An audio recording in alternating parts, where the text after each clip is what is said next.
सुनांना लेक मानण्याची आपली संस्कृती. लग्न करून सून घरात आली की आपलीच होते, आपल्या कुटुंबाचा भाग होते. शरद पवार हे आधुनिक महाराष्ट्राला पुरोगामी चेहरा देणारे नेते म्हणून ओळखले जातात. महिला मुलींबाबत त्यांची कधीही जीभ घसरली नाही. महिलांच्या आर्थिक सामाजिक विकासाचे राज्यात धोरण राबवून देशाला दिशा देणारे शरद पवार यांना महिला आरक्षणाचे अत्वरयू म्हणून ओळखले जातात. पण 60हून अधिक वर्षे राजकारणात घालवलेल्या शरद पवार यांची जीभ घसरली, तीही आपल्या सुनेच्या बाबतीत. नमस्कार, मी प्राची शिरकर, मुंबई आउटलुकमध्ये तुमचं स्वागत आहे. बारामतीतून लेक सुप्रिया सुळे यांच्या विरोधात निवडणूक लढवणाऱ्या अजितदादांच्या पत्नी सुनेत्रा पवार यांना उद्देशून शरद पवार यांनी बाहेरच्या पवार असा उल्लेख केला.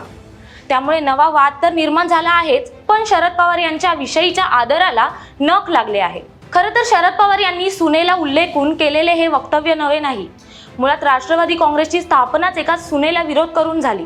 1999ला शरद पवार यांनी तत्कालीन काँग्रेस अध्यक्षा सोनिया गांधी या विदेशी असल्याचा मुद्दा उपस्थित करत त्यांच्या पंतप्रधान पदास विरोध केला.